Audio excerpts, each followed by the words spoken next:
公公是一朵雲，想起公公時就抬頭看天空，有時烏雲密布，但再等一天，天會亮起來，你的心也會雲淡風輕。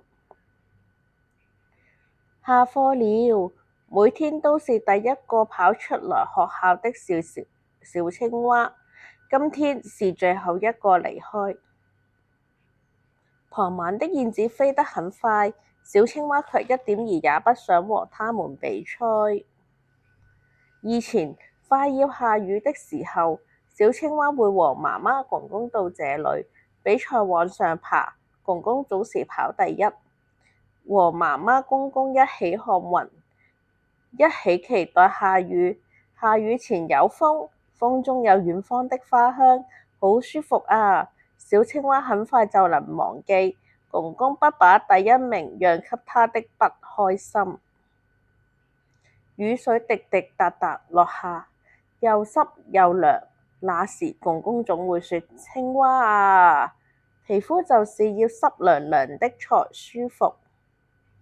但是公公不在了以後，媽媽就不再想來這個小山丘了。她說她會想起公公。小青蛙很希望自己可以多想起公公，這樣的話，她就知道今天的句子該怎麼寫了。我的公公像是，這個句子很簡單啊，大家都這麼說。我一定是忘記公公了，所以寫不出來。小青蛙這麼想。小樹蛙和小牛蛙很快就寫好他們的句子。小樹蛙總是賴床，他做的句子是：我的公公像是我的鬧鐘。小牛蛙胖嘟嘟，他做的句子是：我的公公像是一個大廚師。小青蛙並不覺得他們很厲害，因為他們每天都和公公在一起，才能寫得這麼快。小青蛙看着天空，它還是沒有辦法為那個簡單的句子填上幾個字。那片雲像是一朵花，那片雲像是一串葡萄，更遠的那一片雪像是一條魚。雲越來越多，越來越黑，也越來越重。最遠那片大大的雪像什麼？像什麼呢？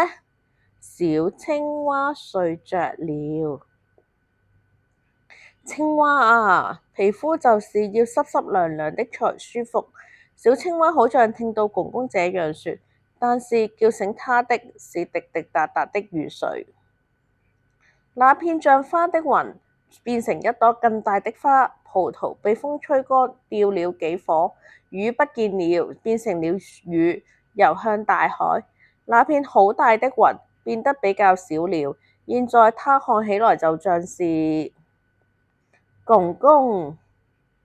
小青蛙知道它的句子該怎麼寫了，它也把這個句子告訴了媽媽。